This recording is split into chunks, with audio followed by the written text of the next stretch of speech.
Hello. Welcome to the Presbyterian Church of Wilmington's Bicentennial celebration.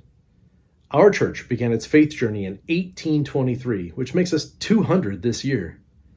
I'm Jeremy Burgess, a member of the Bicentennial Committee and the one who's edited all the videos you've been watching. In this video, members of the congregation share just a few of the many ways our church has shown the love of Christ to others. From giving of their time and talents in service to church ministries, to supporting our kids through Sunday school, summer camps, and daily patience, to generous giving in times of need, our church is always quick to show support and love. Well, I've been with the church a long time, since I was in high school, so I have quite a few memories, but probably some of my earliest would be Sunday school, because we always did high school Sunday school before the service started, so from like 9, whatever the time that was, 9 to 10, I guess. Mm-hmm. And I was trying to think back of all the teachers that I had, and Joyce Kelly was one of them. Mm-hmm. She did it, I think, my first year, and then David Hawley, and my dad did it one year, and Jan Blom. Mm-hmm. And I'll have to say, I think my most memorable was Jan Blom, because we read Lion, Witch, and the Wardrobe. And every Sunday we would go to a different restaurant, have breakfast, and discuss what we read the Sunday before. And I just thought that was great. That was, we got one-on-one time. She had her boys with her sometimes, but that wasn't a big deal. But it was just really nice. And the one thing, though, about Sunday school was I was the only one that ever came. So that was a little odd because there was a lot of kids my age in the church during that time, but I was the only one that ever came to Sunday school. But that was a great memory for me. That was just a wonderful time with Jan, and I'll always remember that. I remember 3 of the people that stick out in my mind was Frank Shaw, Roger Weldoner, and Bob. My Bob did a lot of work here. Yes. Your Bob was a trustee for how many years? Oh, several. Yeah. And he and Frank, of course, Bob and Roger had worked together at Dayton Power and Light, so they did a lot of the electric work. And between the 3 of them, they did a lot of things in this building when it was built. Yeah. All the pieces of furniture that Frank's built. Oh, just gosh. Unbelievable. Yeah. Oh, what a talent. I miss them all. And Roger built the cross. Remember, there was nothing up there. Right. We had dreams of putting the Tiffany glass up there. Yeah, it was waiting how for are we a going window. to insure it and protect it? And I like the cross the way it is. I do too. Yeah. I don't know. Every once in a while I think, I'll go find another church. Why would I? Yeah. My family's here. Right. Yeah. It's not just who the minister is or the pastor. It's my family's here. That's right. I don't know what I'd do without I have them. more memories with my kids because they, I was been a member longer with my children than I was as a single person. So, and they were very active with Diane Hine. She was great, doing all those. They remember all those YWAM Sunday nights they would do youth group, and they had a lot of good memories with that. And then we had a children's choir, actually. Did you know that? Yeah, Joe Miller told me a little bit about it. So Barbara Scarborough ran the children's choir, and it was quite large, actually. Women's retreat became one of my favorite things. That's where I got closer to the women of the church, not in the women's group, but just the women I hadn't known that well, and to be able to talk about our faith together meant an awful lot to me. And I do hope at some point we'll go back and do that because it was so deeply stirring. I mean, it's deep that we went further than we do just meeting here for meetings or committee meetings or coming to church even. But that meant a lot to me. And that expanded my faith journey that much further and that much deeper. Yeah. I know some of your children went to Camp Kirkmont. Yes. Did you go? I did not. I was thinking about that the other day. I never even knew about Kirkmont. I think Diane really introduced it to our church, but I don't know. Did any of your kids go? Yeah. They did. Yeah. See, I didn't know about it. Yeah. And I don't know why I didn't know about it, but I just didn't.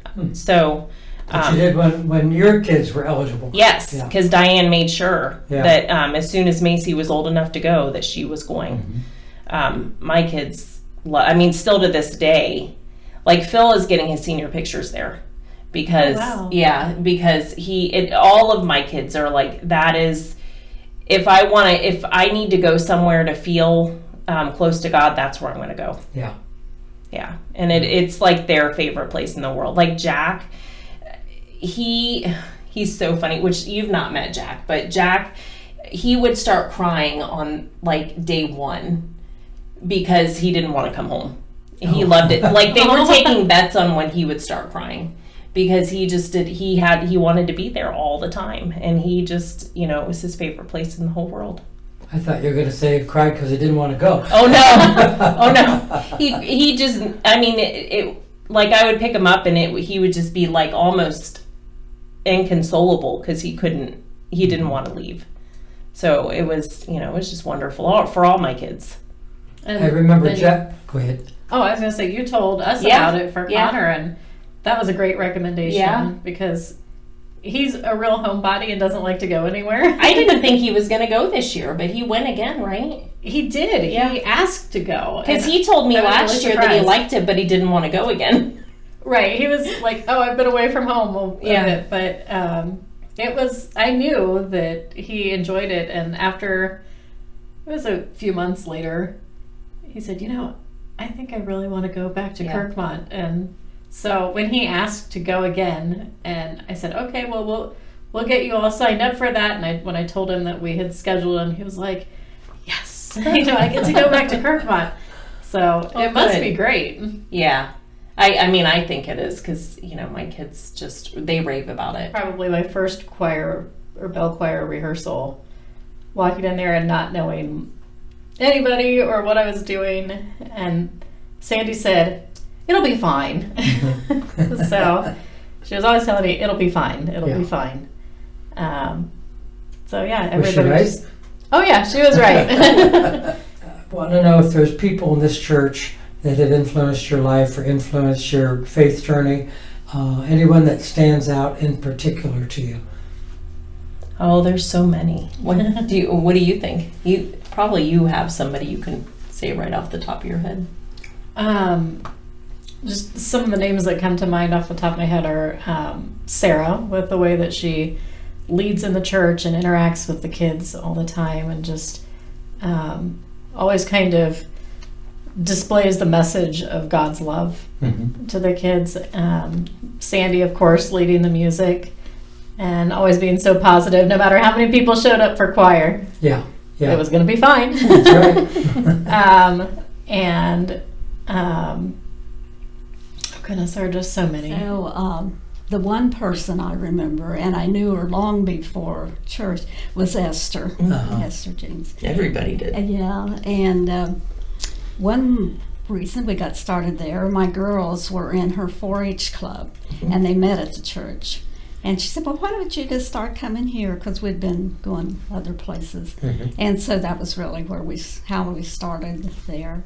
And it so happened Bob's parents and Esther and her husband were neighbors years ago. And so we knew their family from way back. So, and I've known Sandy ever since she was a little. So when I was pregnant I guess I was probably pregnant with Kendall or Jack. I'm not sure which one. But I was living at home with my parents. So it might have been Kendall. I bet it was Kendall. Living at home with my parents. And I had 2 little ones and then pregnant with Kendall. And I knew that I needed to move out because it was really time for us to try to get a place and try to do our own thing. And Janice Bennett sent me a letter in the mail, and she said that I'm going to give you $50 a month so you can save up to get your own place. And she did that until we were able to move out. And that to me was just wonderful because, I was just so grateful for that. And she said, all I want you to do is pass it on to somebody else someday. And, I do try to do that a lot, to think about ways that I can pass it on to people. And, I really appreciate it.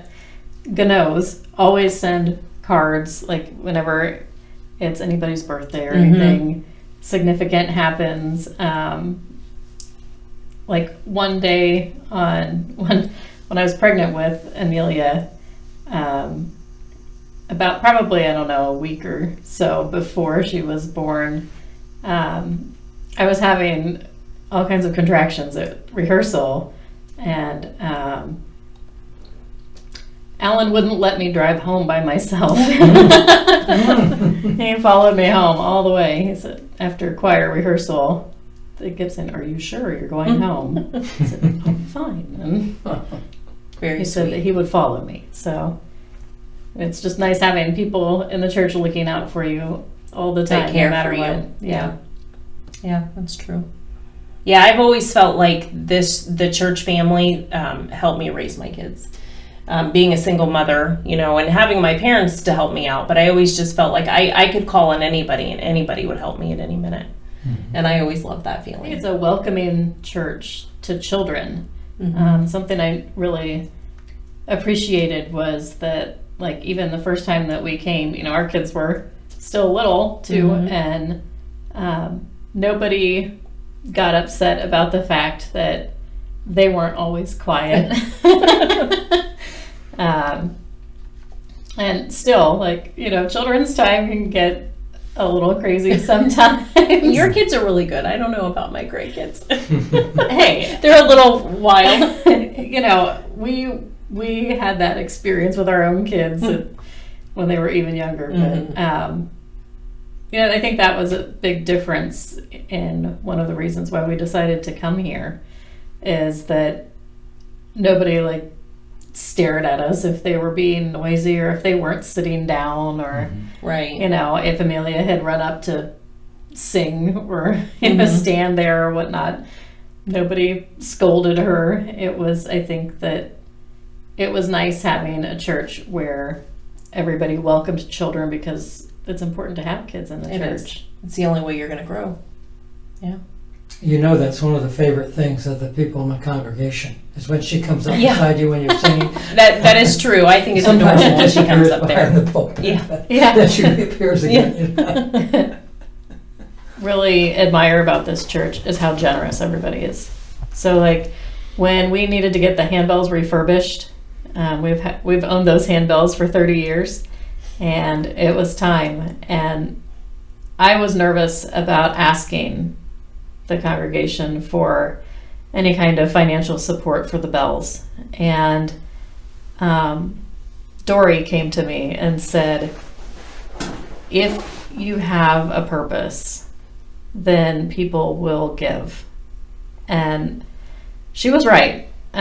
She told me that the church was generous, and I was totally amazed that within just a few weeks of asking the church to support that campaign, that all of the bells were fully funded and then some. Yeah. So that was just such a blessing that everybody was so generous and so willing to give so quickly. That's the way our church operated. Back in those days, it was more about giving those types of things that you could share than it was the monetary thing. And I think our whole church has always operated under that fashion, even up to where we are today. We would much rather give of ourselves than just a dollar bill.